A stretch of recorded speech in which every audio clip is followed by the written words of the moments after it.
We are a weekly podcast, Soul of a Gamer. Hey, I'm smart this time. I did it this time. Let's not go that far, okay? I won't fuck it up again. I love pressing that button. That was my favorite button. That's It's definitely. This game gets really fucking weird. Yeah, so you do acid and then you go into the hamster shit. And this week is Night Trap. Night Trap. They're right behind you. Night Trap. 10-year-old birthday party. Next scene, kill the kid. you got to kill the kid. Sha-la-la-la-la-la, car is coming. Throw your body into the car and die. All I could do every time I was playing Ethan was just would start walking around and go, Jason! Oh, God. It's just One. And we have liftoff. Welcome back, everybody. This is a real episode of Soul of the Gamer this week. We're real this time. Yep. Not fake like last time. Yep. We do hope you guys enjoyed the, top 5 horrors. We had a lot of fun actually Yeah. doing that. That was a cool little thing. We might Oh, do yeah. a couple of those in the future, just top 5 of something. And yeah, we hope you enjoyed it. For But sure, we're, and tell us your opinions. yeah, seriously, we're back at this week with Until Dawn, which we announced last week and the Yes. previous week. So we'll get right into that after we start talking about the games we're playing. So what are you playing, Steven? And we did not. Oh, yes. No. What were you going to say? What the I fuck was were you gonna going to we say? Did not. I was just going to let people know we did not play the remake of the game. Oh, yeah. Just so you know. Yeah. But we wanted to jump on the hype. I'm of sorry. it, I'm so- sorry. I jumped at you like that. I was about to punch you in Yeah, the face. yeah. Actually, My bad. From the My com- bad. In the computer screen, I was about to punch you. I mean, that's fair. Dude, we're I not- probably deserved it. You know I this, was- but I'll tell the audience this. I have a buddy who back in the day we played games together, and he would go, "I'm about to punch this game in the face." It was always the funniest thing he ever could see. You know what I mean? Like, what a stupid fucking thing to say. But it was always like on the outside, you're just watching, like, what the fuck did you just say? It's a lot better than one of our other friends saying, I'll spank you until I make you fall in love with me. Oh, yeah. We've got some good friends out there, guys, who say some real fucking shitty shit. But yes, games to play this week. I actually have gotten super hooked on a game that came out recently. Trading card game card shop simulator. Dude, I saw that actually. Is it on VR you're playing it, or are you playing it on computer? I'm playing it on Steam. You should play it on VR. I've heard the VR version's fucking amazing. I bet it is, dude. I'm so hooked to this stupid game. It is so addicting. And Yeah. I'm like, it's so good. It is I so hate how fucking- good these simulator games are. You know what it is? It's in this case, it's what I want to do, right? Yes. I think any one of us would gladly own a card shop, or we could Yeah. buy cards and sell cards. And the only difference is and I host would tournaments. Yeah, the only difference is I would probably try to do it as reasonable as possible instead of trying to be a fucking Yes. dickhole and being like, "Hey guys, this card costs $16,000. None of you are gonna buy it, but I'm gonna put it here." So I've got a system for the game. Makes it super simple for myself, but super awesome for the customers. Mm-hmm. I based off it off the market value, and I round up or down based on how close it is to the nearest dollar. Yeah, So if if card costs if a card pack normally costs $4.47, I make it cost $4. yeah. I would love that if they made an online version of that where somebody owned the card shop and you could just go buy cards with fake money. Seriously. Dude, and then like the value is only in the value of the game. You get your collector thing without having to spend a shit ton of money. Yeah. Like I think that's the problem with most card games for all of us is we want to play them all, but in doing that we have to spend a ton of money doing it. Yeah. Especially games like Magic. Yeah. I mean, Yu-Gi-Oh can be pretty expensive too, and Yeah. Pokemon can be too. But Pokemon's always fucking expensive. Dude, I just saw packs that came out 4 years ago. 4 fucking years ago were going for $100 on eBay. yeah. And I'm like, that's pretty why? crazy. What is so intense about these packs now that back in the day, it took 20 years for you to go up to that fucking price, and now it's fucking It's 4 all years about later? the power level of those packs, man. Sometimes It's they not can even create that, a dude. set. It's just people are so fucking selfish, I feel like. I mean, that's a case in it too, but I mean, that's also just a thing. Like the power levels of some of these cards make it so even a chance of getting that card makes the entire set worth more money. Yeah, Like, which is stupid. And it's not even the power level. I would say it's the fucking worth of the card, right? Yeah. Like Well, the- I mean, if it's a card that's gonna pretty much be like, that's the big problem with Magic right now is there's a bunch of cards that like every single deck has this card in it. Yeah, and if you don't have that card, you're not doing well. Yeah. So the value of that card either goes tremendously up or tremendously down based on that. Yeah. Oh well. Well, that's a cool game. I'm gonna give that a try. Actually, I'm gonna buy it on MetaQuest 2. I think and just play it like that. There you go. Because I really want to. It sounds like a sweet fucking game. Guys, I Dude, it can't is. recommend Well- it enough, and I haven't even fucking played it yet. And the stupid thing is like I never really thought about like when owning a card shop like where they get like all their individual cards, whether that's just people that come in and sell their cards. But Yeah. I was like, oh, you could just sit and you can buy packs and then instead of putting them on the shelf, you can open them and then sell individual cards Yeah. on your own But shelf. you, I'm you like, take a that's risk so- doing that. You could, Yeah. you know, if a pack cost you $4 to buy, and the whole pack consisted of I don't know $5 of cards you get. Oh yeah, there's sometimes you open up and it's like 95 cents of value of Yeah. all the cards in the pack, and Yeah. then other times it's like $110. Yeah, value that's a in big this risk. pack. You're But like, also, when you do that, people would be pissed because they don't want to buy individual cards a lot of the time. People want to buy fucking packs, so they get the feeling of excitement. In the game, I'm there's sure it's both. I'm in the game. I'm sure it's different, but I think in real life, the adrenaline you get from opening a pack and fucking getting the card and then I buying will the say- card are very different. I will say, especially in the realm of Magic, like I would always rather pull every card of my dreams. But Yeah. if I have a deck in mind or a card that I need to have Yeah, for yeah. my deck, I'm going to go buy that card individually. It just depends on what you're doing. I feel like collectors will probably like to open packs because they're not playing with the cards, but players would probably Yes. like to buy the cards so they don't have to risk spending so much money on the packs. Exactly. It's like, yeah, this card is worth $40, but how many packs do I have to buy to get a chance to get Yeah, that? Like I exactly. could be spending $200 in packs and not get it still. Yeah, because I've been into One Piece for the last couple years, and the One Piece cards I've pulled way outweigh the amount of money I've spent on the packs. Like it is That's insane fair. how much money I could sell all my cards for. But at the same time, I'm not doing it because I want my money back. I'm doing it because I'm having fun. Well, and I got super back into Magic again, especially with all Yep. the new horror stuff Yep. that came out recently. All Like they just did happens. a Chucky series of cards. Oh, that's cool. I had to pay $40 for 7 cards, but it's worth it. All right, well, I am playing. What the hell am I playing? I don't know. Shoot, Two What the Worlds hell 2, am I playing? think. I think I'm still playing Two Worlds 2. Still playing that? All right. Yeah, because it's way longer. I remember playing this back in the day, and I know I put it down because I got frustrated. So there were two events that made me get really frustrated where I put it down for a long time. The first one is there was a glitch in the game where you have to go through this door, but the door was locked, and there's no way to get through Okay. locked doors if they're like story locked. Okay. And it was just a common glitch where hopefully you had a save that was recent, so you could just revert back. And my last save was like 10 hours before because I had turned autosave off. And I'm like, okay, Oh. fuck this game. I'm never playing this fucking game Yeah. again because 10 hours is Fair. a long fucking time. That's a lot, yeah. And then Especially I- because you're like, oh shit, what all did I even do? Yep. Can I get back to where I was? Yep. And I ended up doing it again and just beating the boss again and then everything a few months later. And then I get to a point where I'm on the new island, like the last island you have to get on, which is the biggest one of all of them. And I die the minute I step off the teleporter. And I hadn't Aw. saved again for 10 fucking hours. I was so mad. I don't know why I turned off autosave. Like, Yeah, that sucks. I'm sure it's had something to do with performance because the performance of the game for Xbox 360 was really fucking bad back in the day. That's fair. On Steam, it's awesome. They have an HD version. It's so much fucking fun to play, and the autosave is like every 15 seconds, so it's much, much better. oh, Yeah. okay, yeah, nice. Yeah, but so far I haven't run into any glitches, so I've been having fun just like exploring more and actually trying. I don't feel like I'm heavily under-leveled like I did when I first played Okay. it. Because before I would have That's to good. like be really careful when fighting monsters, and now I feel like I can just fucking take on anything. Nice. Uh, That's the way to play those games. Yeah, guys, I can't recommend Two Worlds enough. It's got one of the worst stories. I've said this before. It's got some of the weirdest glitches, but it's one of the coolest RPG systems I think I've ever fucking played in my life. Because that RPG system is perfect. They almost perfected RPG. If they were Baldur's Gate, they would have had that down in a fucking basket. It was so perfect. Nice. Yeah. Like Baldur's Gate, when you think of that with all the crafting and shit, I'm like, that's Two Worlds 2. This is all the stuff they already did back in 2006. Fair. Oh. Fair.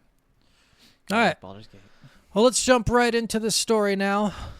Yes, give it to us. We'll start, as usual, with the little story of not the background of the game, but the story of the game.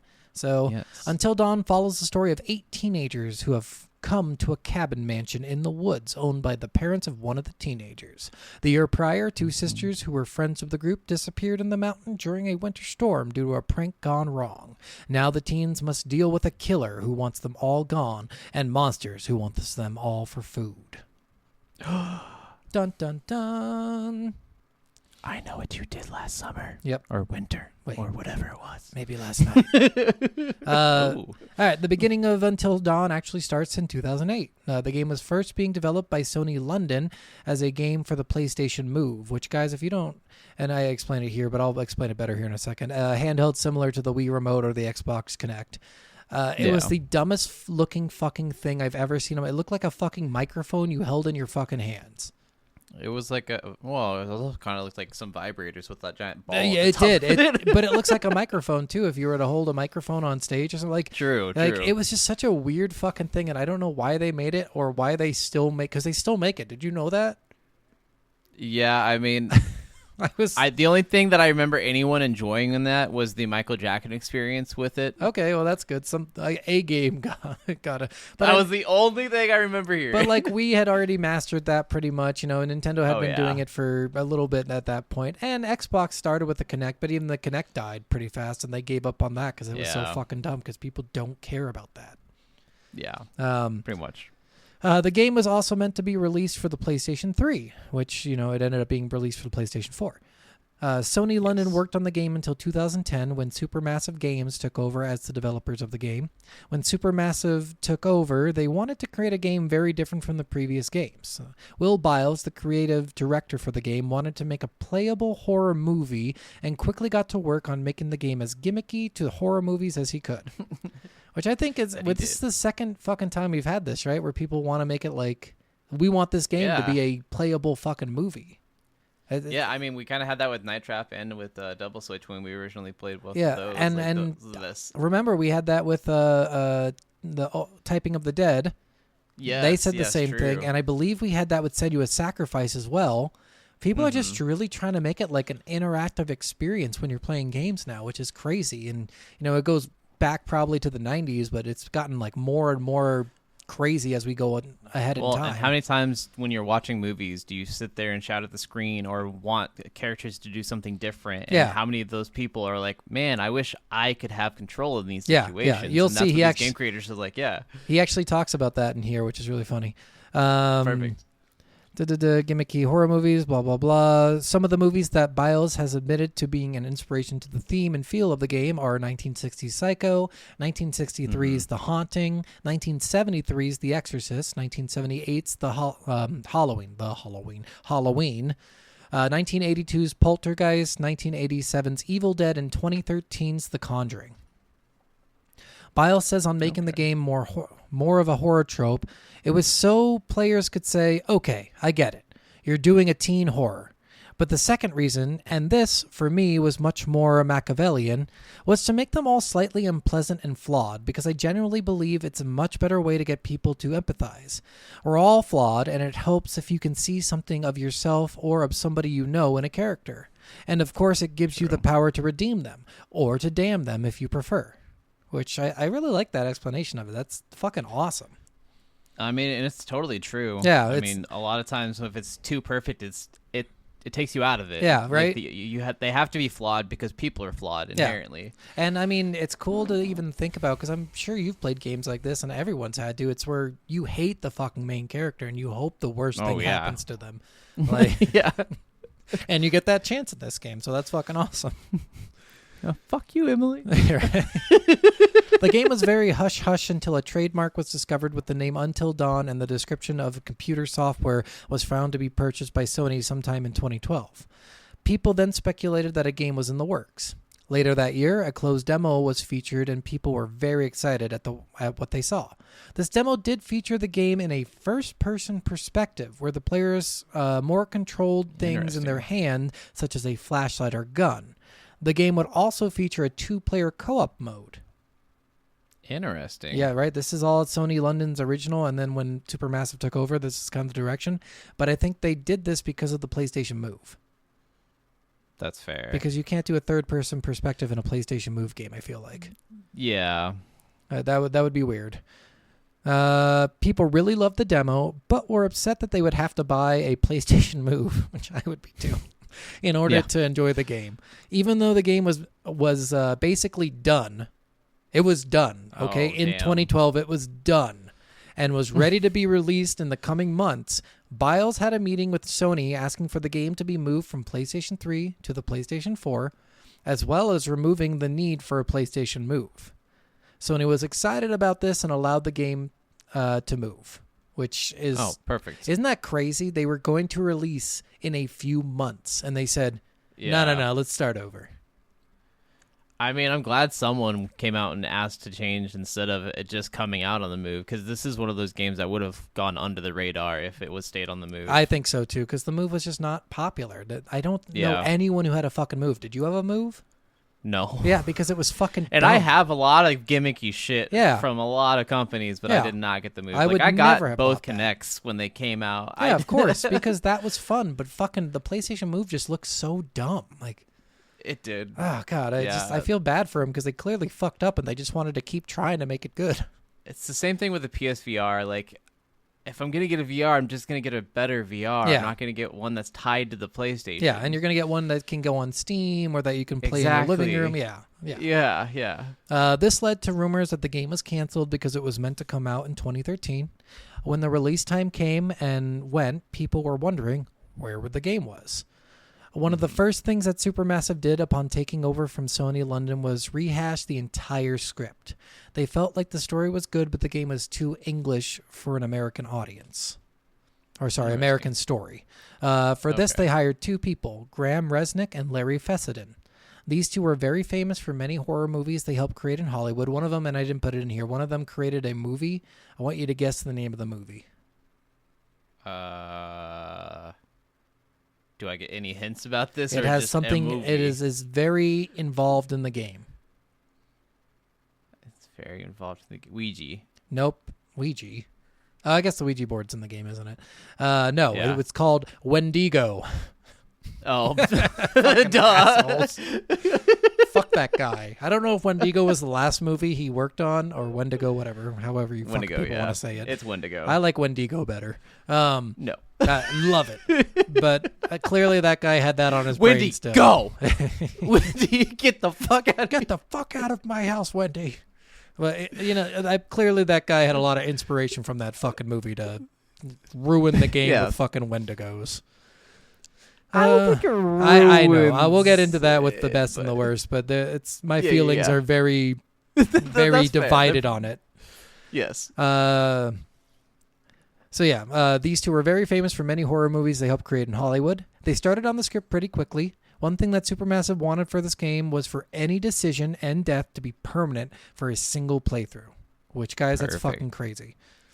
Yes. They made a pretty harsh autosave for the game and instructed the writers to write multiple ways for something to happen. This led to a script that was 10,000 pages long. Jesus. The normal length of a script for a game tends to be between 5,000 and 10,000 words. Words, not pages? Words. Damn. With normal pages containing 250 to 500 words per page. Damn. Yeah, so if you think at the low end to the high end, so 5,000 words to 500 words per page, that's 10 pages. Yeah. Yeah, that's a lot. Yeah. 20 pages with the high end, and the low end is like 40, 50 pages, like well over what they should have had. But this is what they wanted. Fair. In a later interview, Resnick and Fessenden said that when they messaged Sony about the length of the script, Sony thought they were kidding and released a statement claiming the script was 1,000 pages long. Oh. Yeah. With the That's script, a joke. It's fine. Yeah, with the script being so long, it made it hard to change. They could do edits for pacing and lighting, but not much after that. Biles says on this, even one conversation change can really bugger things up later on. And these guys are English, by the way, so you going to hear some terminology that's more English. And sometimes you might not find it until much, much later. We had a Reddit AMA, and there's one bit that we missed where Mike and Sam go to the place where the bodies are, and if there's only one body, they still use the plural. Does that make sense? Okay. So I didn't follow that fully. So basically, there's a part in there where they find bodies, or they can find one body or multiple bodies, but no matter what they find, they say bodies. Oh, okay. But because they fucked up and they changed something in the script and they shouldn't have changed it. That's fair. So with 10,000 pages, I can't imagine how hard it is to change something in the fucking script. I mean, continuity of trying to keep all that shit together with, if you go down this path, this is said. If you go down this path, this is said. But you can't say this because this path doesn't know that because only well, that and just think of this. version If you it has change the something on meta-knowledge. page 252, that comes back on page 4,896. You know what I mean? Like if you change that one thing, well, suddenly on page 4,000, you forgot that was there because holy shit, there's 10,000 fucking pages. And then you get people like CinemaSins who sit there and be like, hey, what the fuck? What's wrong with you guys? I mean, I love them, so... So, sorry, to finish off this quote, it was a tiny little change, and while it wasn't a dreadful oversight, people noticed. Because, like you said, there's going to be people who fucking find it. There's nitpickers, always. The permanent death was supposed to make a player of the game feel like they were watching a horror movie.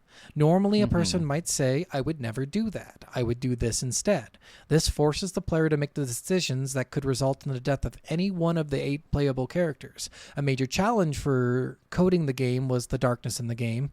Supermassive had a lot of trouble making the darkness an okay amount without the players feeling like they were not able to see at all. It took a lot of shadow work, but eventually the team was able to find a nice balance in making the game as dark as it could be without going too far. Biles says on this, we basically started again. Working with Guerrilla Killzone's engine often offered obvious advantages, but finding an appropriate lighting solution, or rather an appropriate darkness solution, proved trickier. The dark is a really important thing in horror, obviously, because you don't know what's in there. And with games, it's really hard to do dark, which sounds mad, but it really is. Because traditionally, if you have a bake where all the lights for an entire scene are effectively baked into the texture, and then the lights for darker areas are taken away because it's just too computationally expensive, the game wouldn't run. So, like, it is insane that they had to do so much to get that darkness just right because, like he said, computationally, it's really hard to make something perfect, and then on top of that, make the game run with those things put in. Well, and then still having to like handle like all the different monitors it's going to be on different TVs and stuff. You have to make sure it's not dark on most TVs or too dark on most TVs. Yeah, for sure. The butterfly effect in the game plays a very important role, showing that many things the players choose can result in big changes later in the game. This is what led to the 10,000 pages that the team needed in order for the game to work the way Supermassive wanted it to. With the butterfly effect and the harsh autosave, Supermassive claims that no 2 plays the player may do will be the same. A big change the team decided to make after making the switch from PlayStation 3 to PlayStation 4 was to switch the camera from first-person perspective to third-person perspective. This, however, is not entirely true for the game. Most of the game is played in second-person perspective, or fixed camera perspective. Yeah. They wanted it to seem more like a horror game and felt like showing the reactions of the characters to the players would play well to how they wanted the game to be perceived. There was a lot of pushback on the fixed camera thing. The team really did not like it too much, and Boyles had to have a meeting with them and convince them that it was the right way to go for the game. Testers also ended up very frustrated with the constant switching of the camera angles. This led the team to try and perfect the way the cameras would switch and the timing of each one. That way you wouldn't have 12 switches per area. Yeah. Yeah, which apparently originally they did. Yeah, which they do have like 2 or 3 now which per is area. really It's fucking not, frustrating. So, but it's not. It's frustrating, but it's not as bad. Yeah. When making the move from PlayStation 3 to the PlayStation 4 as well, they really were excited for the extra computational power they would have. This allowed for so much more features on the characters' faces to be captured. And we talked about this in the Drake's Fortune, Uncharted, where they were able to layer perspectives on top of the character's face. So instead of a polygon where you have a face that have no blemishes or anything, you can see a scar, or you can see like 5 o'clock shadow, or like it was really cool. And then you go up another generation, and holy shit, it gets so Well, much and cooler. this is the generation that were like Last of Us and really started getting motion cap to be really successful. for sure. Yeah. You were able to use shaders and layers to make some pretty remarkable things for the PlayStation 3. However, for the PlayStation 4, they were able to use motion capture to not only capture the movements of people, but also the facial expressions they would use when they are scared or worried. They were able to capture so much more and really enjoyed the up in play that this led to. Boyle says on this, now, when we scan the actors, we don't just scan their face, which of course we did anyway to get the model, but every single facial expression. Then a model is made with each one of these expressions, and the performance that they then give with all the little dots effectively pushes the model to the expressions they've already provided. So you get a really accurate representation. Which is amazing. Again, Just doing different faces. yeah, I mean, and you think about that, you're like, okay, well, here's a face, right? And they're smiling, and that's it. But you don't know the dimples in the smiles, how their facial hair might smile, how their nose acts when they smile, how their eyebrows go, Yeah. Each one of those movements now doesn't have to be programmed. It can be captured and then later programmed to fit the narrative in which they're giving, which is cool. I like that a lot. I'm sure they can do different things where it's you just type in anger and it goes to where all the anger features are located. Yeah. Yeah, and I mean, if you think about it, we talked about this with Senua's Sacrifice. We talked about this with Baldur's Gate, how important it is to capture every single tiny detail on someone's face because, with Drake's Because Fortune, a lot of us had a crush on Hayden Panettiere, Yeah. and we needed to see her face in perfect clarity. for sure. And not only that, it's when you're thinking, you pay attention a lot to the eyes, but you also look at everything True. on a face. You really do focus in on little things that people do, and you're like, I think it's cute when you do that. That could be a very attractive thing to people. Oh, yeah. I So- love when your nose wiggles when you do this. Yeah. Or I love that you have this little dimple when you get a really big belly laugh. I Yeah. love that. Yeah. That kind of stuff is really cool, and it makes it more personal, and the characters seem more real, which also is tragic because you're playing a fucking horror game where any one of them could die. So, Yeah, exactly. there's a little but give it and makes take it- there. Yeah. It feels so much better if you keep them alive. But yeah, it's traumatic as fuck if you kill them. For sure. The team wanted the game to feel as real as possible, so they wanted to capture as much as they could from the actors. When casting for the game, this is one of my favorite parts, by the way, Supermassive had to audition over 200 actors. They really Nice. wanted the actors to be A-list from the start. They also shot every single scene for the game that was written in the script. There was talk about whether everything really had to go in or not. Could they just say something happened rather than show it happened? They decided that they probably needed everything to be shown to make the player understand that their choices had consequences.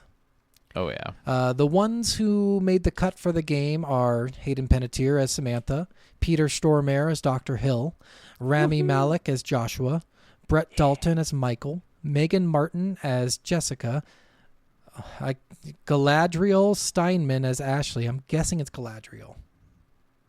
I have no idea I've on never most heard of the that other name cast. before. I know the big three. Yeah, Noah Fleece as Christopher, Nicole Sakura as Emily, Jordan Fisher as Matthew. And by the way, I think Nicole Sakura had a different name when she did the game, but now her name is Nicole Sakura. Oh, okay. And Ella Lentini as Hannah and Beth. Oh, okay. In talking about the casting, Brett Dalton says, you were actually using the space. All of that stuff.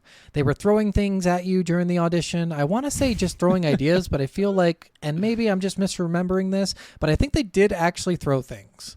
Maybe it was just ideas like, oh, there's a deer head now coming at you. They held auditions. They wanted real actors in this, not just voiceover actors. It was originally for PlayStation 3. It was a completely different style of game. It's a decision-based game. There were some of that, but you were also using the controller as a flashlight and all that stuff. PlayStation liked it so much they said, why don't you remake this now for the PS4? And it's funny that he says all this and you know it's not fucking true. You know that it was Will Biles who went to the Yeah. Sony. It's just, they did a whole big recasting thing. I think they wanted some bigger named actors at that time. I happen to be bigger known actor because of Agents of S.H.I.E.L.D. It was the perfect time for that. They kept me on. I got to work with Rami Malek from Mr. Robot. I got to work with Hayden Panettiere. If you see the graphics in there, they're insane. I think they've done a really good job of making something with one foot in the campiness of teen horror, but the other foot into genuine creepiness. Yes. I think that it's hard to do in a video game. I feel like they kind of nailed this thing. I feel like the reviews out there are kind of supporting that. And it's not just me talking about how good this video game is I'm in. It's cool. The kind of feedback we're getting from legit critics. Tell me how that is, man. And he's talking to some interview. I don't think he played the game. Oh, okay. Which is funny. That's fair. Music for the game was done by Jason Graves. Graves is famous for working on soundtracks for films in the mid-90s, as well as the soundtracks for many games, including Dead Space. When making the music for the games, Graves had set up 3 separate orchestral recording sessions over a year. These sessions resulted in 8 to 10 hours of single-use sounds, or as he calls them, puzzle pieces. They also had around 30 minutes of character themes. So in total, over 3 orchestra sessions, which each one would have to be 4 to 5 hours long. Damn. Which is, crazy. crazy, because normally you do like 1 to 2 hours. And he got like between 8.5 and 10.5 hours of material, and probably more that he didn't even remember. That's crazy. He also said when making the music for the game, it was non-traditional. In a normal game, you might have a single line of music for an area that plays while something is happening. A room where there are lots of toys might have a happy soundtrack while in the room. With this game, because of one choice in a room might lead to a chase down a hallway that would require a high-energy sound, and the other choice might be to hide underneath the bed, which would require a more pressure-building sound. This was the way for the most choices in the game. So like he said, basically it's non-traditional in the way that one room won't have one sound. Yeah. Which is crazy. That is fucking crazy. Like I can't imagine how hard that is for a composer to come in and say, okay, so if they do this, you do that. If they do this, you do that. If they do this, you do that. And if they do this, you do that. And he's like, can you just like write it down? And Matt, why don't you score it? How about that? Well, yeah, I mean, like even getting the script on this is pretty hard and challenging, but writing the music to match all these things is also very fucking crazy, dude. I can't even imagine how hard this. No wonder it was in development since 2008. They said 4 years, but I mean, they came out in 2015, so at least like 6 years. There's a reason pretty much only Supermassive Games is the only company doing these style of games right now. Yep. So Graves had to record, this was most interested in the game, so Graves had to record many sounds that would fit each of the unique situations the characters could find themselves in. Every area had to have multiple sounds for multiple decisions. The game was in development for a total of around 4 years and ended up being released in August of 2015. Many critics praised the game and said it reminded them a lot of Heavy Rain. Biles had a couple things to say about the game in the end, firstly saying that his ideal playthrough would have at least a few people die. That the worst playthrough for him would be for everyone to survive, because that would be a dull horror. The best ones are the most gruesome for me. Pretty much. Will Biles also says, I'm not saying we have got it right. Bile clarifies, giving away his nervousness once more. Sorry, I'm reading from there. I try to take those things out because I'm just like, whatever. We just need the fucking quote. I don't give a shit. Yeah. Well, whatever nervousness he had. But if you get it right with storytelling, there's a ridiculously strong precedent in games. Everything you do is first person. I mean, not first person camera, but it's first person in the sense that you have agency. Which, how many fucking times have I said one of two things has to be strong? The story or the gameplay mechanics. Yeah. So, and he basically clarified it there. He said, well, I think the story needs to be really strong for a game to be good. Yeah. And that's it, guys. I mean, it's fair. Yeah. That's the story. Awesome. All right. Well, let's get right into the best and the worst then. All right. Obviously, we're kind of just talking about it quite a bit. A great cast of actors. I Awesome love the cast. actors for this so much. I think they nailed it. I think Rami Malek's performance, especially in this, is just kind of crazy. He plays that role so well, and I'm not going to spoil anything with his character or anything, but man, what they do with him, and I really love Peter Stormare as the therapist in this. Like, that is just such an iconic character to see. For sure. And I mean, the characters did such a good job of making them, like they said, either likable or just completely disposable, you know? Mm-hmm. Some characters, what's her name? The bitchy one who slept with one guy and then slept with the other guy. Emily slept with Mike, and then now she's after Matt. Yeah. But they're dating. Matt, wait. Matt and Emily are dating now. Yes. And then Mike's with Jessica now. Yes.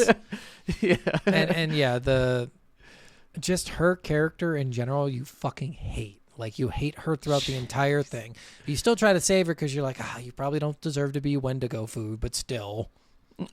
She's such a bitch sometimes, though, in the game, and she just plays that bitchy role so well. And that bitchy role everyone talks about, and every horror movie has this role in it. Mm-hmm. And this is another thing that this movie does extremely well. It's just like the horror homages and the horror tropes that are in every horror thing ever.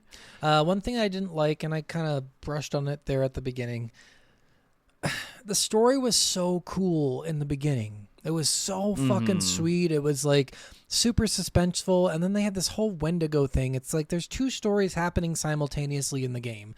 And one is what I think is the good story. And then the Wendigo story, which is okay, but not as good as the first story. So I think the Wendigo story is really daunting the first time you play the game. Yeah.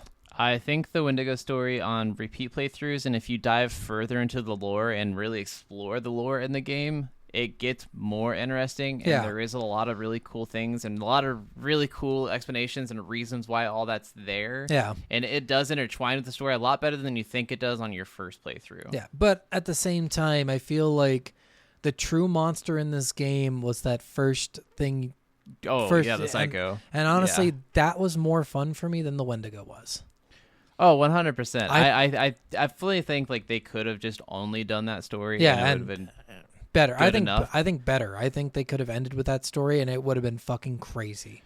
Here's the thing, though. Because they are doing so many horror homages, this is what a lot of horror movies do. And you're right.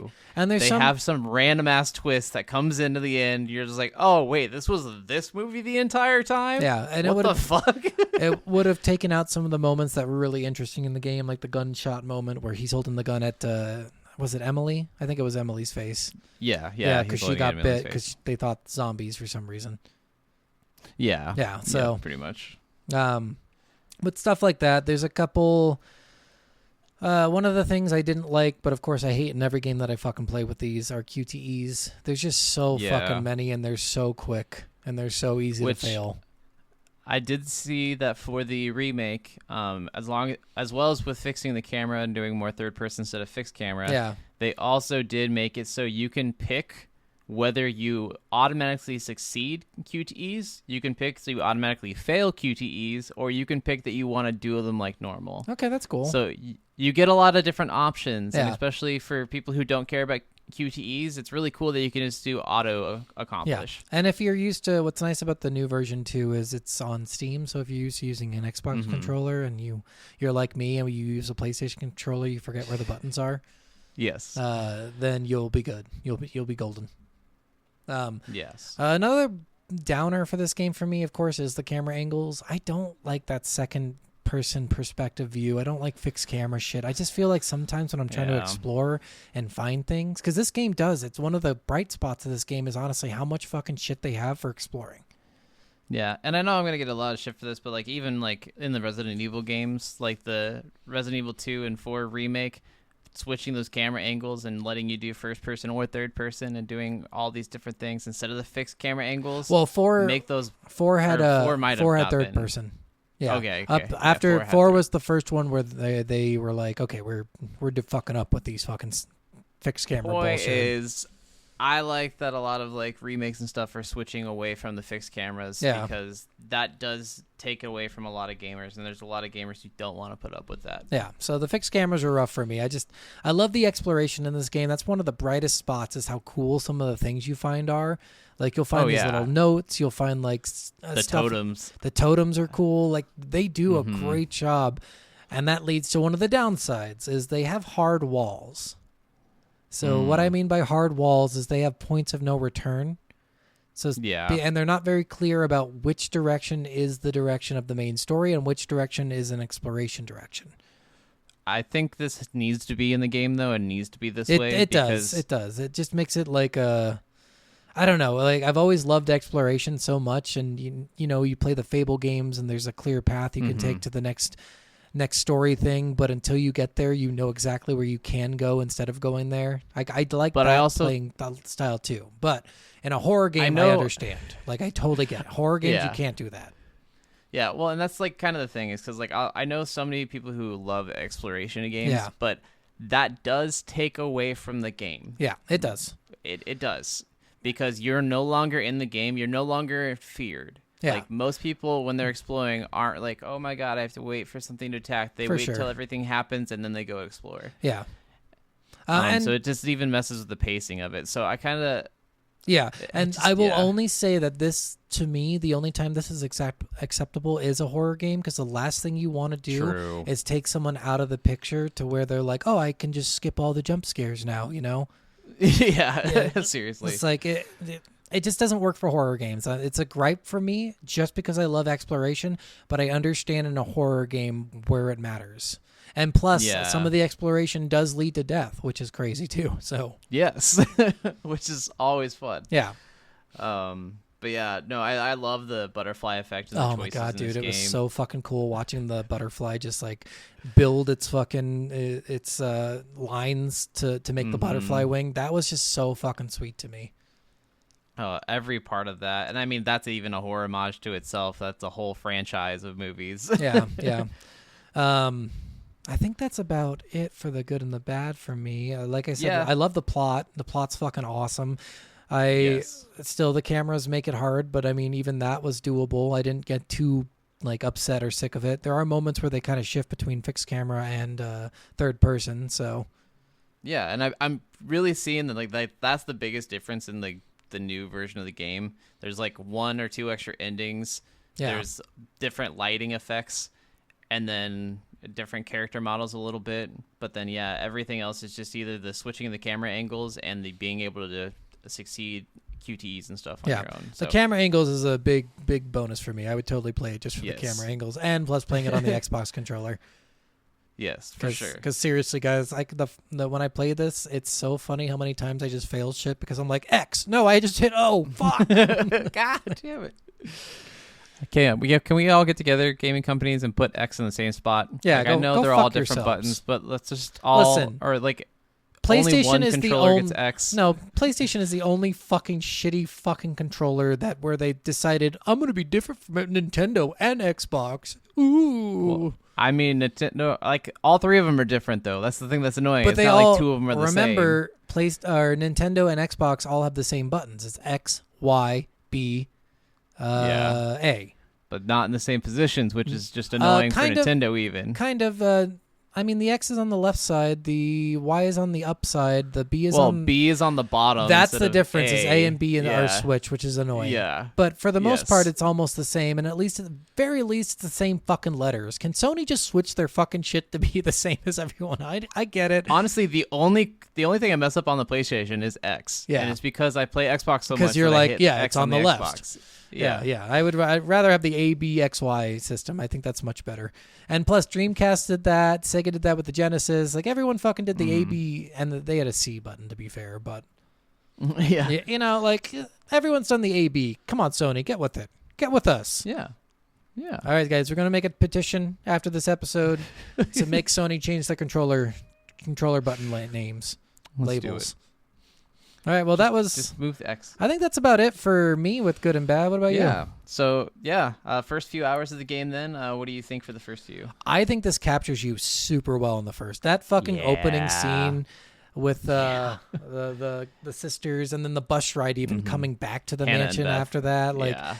honestly, that is such a cool fucking thing. The music that plays in that scene, the prank that went wrong, like all of that Well, was perfect. Even the atmosphere of just all the teens like meeting up and like getting each person arriving to the party, because Yeah. that's even a really good horror trope in a lot of these teen slasher movies. Yeah. Is like everyone arriving one at a time, and you get a little backstory of each character individually beforehand. The before they only actually thing meet this- up at the house. The only thing this game needed in that horror trope was the black guy going, "No, hell no, I'm not going to die first." It's a stupid horror trope, but I'd love to have that in there. That'd be so much I fun. always love that vine of it's like white people in movie. Where's Billy? We need to go find Billy. Let's go all call look for Billy. Black people in horror movies. Fuck Billy. Billy's dead. It's so true. They write it that way on purpose. I'm not sure why, but it is kind of funny now. It's Oh, less yeah. like serious Well, and just more fucking funny. And I love movies like The Blackening that really make fun of all that horror trope, yeah. especially making a whole black cast that has to deal with it. So all of the stereotypes are all in there, but it's also like they're making fun of it, and it's really meta. It's really awesome. Yeah, but the first 2 hours, guys, seriously, this is as perfect as you can get in the first 2 hours to try attract people in. Like, this is as good as it's going to be. Yeah. It's not. There's no hard QTEs in the first part of this. You get to learn how to shoot a gun in the first part. You get to kind of be introduced to the bad guy in the first part. Like, everything works out so fucking well. Well, and you get like little homages to some of like the hidden lore and stuff too, because like you start realizing like if you mess with nature or something, there's bad consequences and stuff like that. Yeah. I feel like this game did it well. This is 100% pass for us. Soul of a Gamer approved. Yes. So on to Steve Achieves. So the game is about 8 to 10 hours long, and if you're looking to 100% it, it'll take you about 19 hours in total. Yeah. Probably multiple playthroughs and not 100% it, I'm guessing. Yeah, because I think you have to get, I think they have one of them actually titled like "This is the ending," and it's when all the characters die. Oh, nice. Because you even said that he hoped like that's the best storyline. Yeah, yes. And then there's a storyline for making them all survive. There's a storyline for making all the women survive. There's a storyline like there's achievements for multiple different types of endings. The achievements I pointed. He says achievements. Maybe now there are on Steam. They're trophies. Back in the day, it was trophies. Yes, they are on. They are. We just don't want to piss off our fucking Sony bitches. Trophies, achievements, badges, whatever the fuck you want to call them. We're just all the same thing. Yeah, honestly, achievements are the easiest thing for us to go to because trophies is like the least desirable one. So, yeah. So, I stuck with 4 of them that were actually kind of references to other horror movies. Mm-hmm. So, first one, The Exorcism of Emily. Obviously, an homage to The Exorcism of Emily Rose. And this is if you have Mike shoot Emily. Okay. So, fuck Emily. I'm down. Yeah. Next one's called You Let the Wrong One In.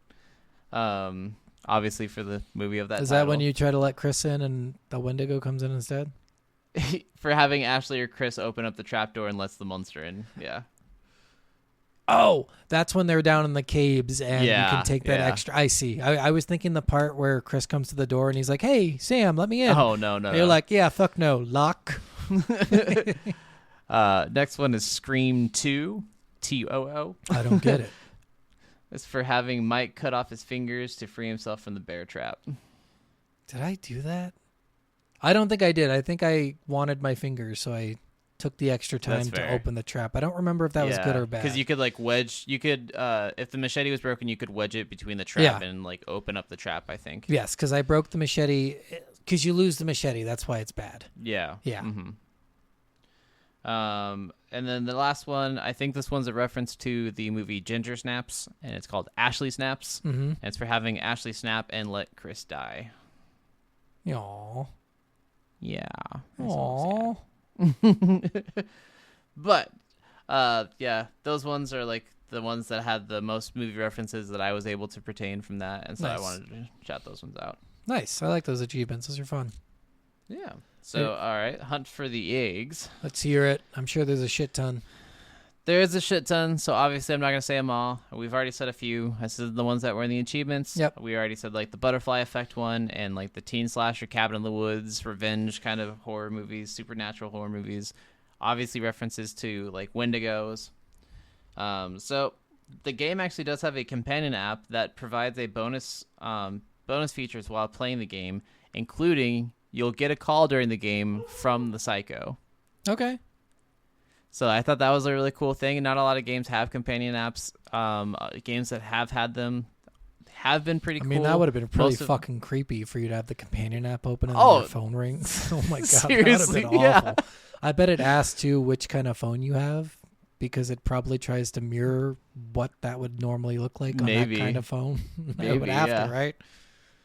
Because I remember like the only other phone companion app I used in a game was for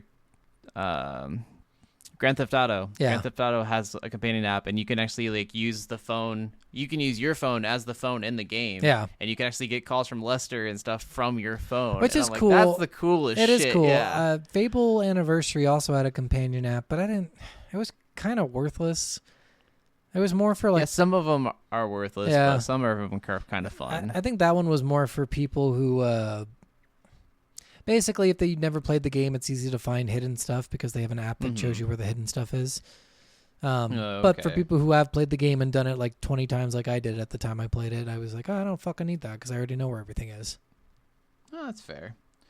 So I also, with all the lore of all the Native American mountain being sacred, if you are to harm any of the wildlife in this game, something bad will happen. Sometimes instantly, sometimes later in the game. But that is a big thing with Yeah. a lot of Native American culture, and especially because this Native American tribe in the game, this is a sacred mountain to them, so everything happens there happens for a reason. And just so you know, guys, we understand that there's a million different ways to describe Native people. You could say Native Yes. people, Native American, Native Indians, Indians in general. Like, we Indians get it. is- We yeah. we understand. We're just going Native American. That is the easiest for us to comprehend. Maybe Yes, we're the and that dumb is- ones. We don't know each tribe's name. We're so sorry. But Yes. And apologies for, I guess, not saying the tribe name in this game. yeah, But also, one other really cool homage in this is in the movie theater room in the game, there are a few posters from real movies produced by the voice actor of The Stranger, Larry Fessenden. Or Fessenden. Something like that. yeah. He's he's one of the one of the writers.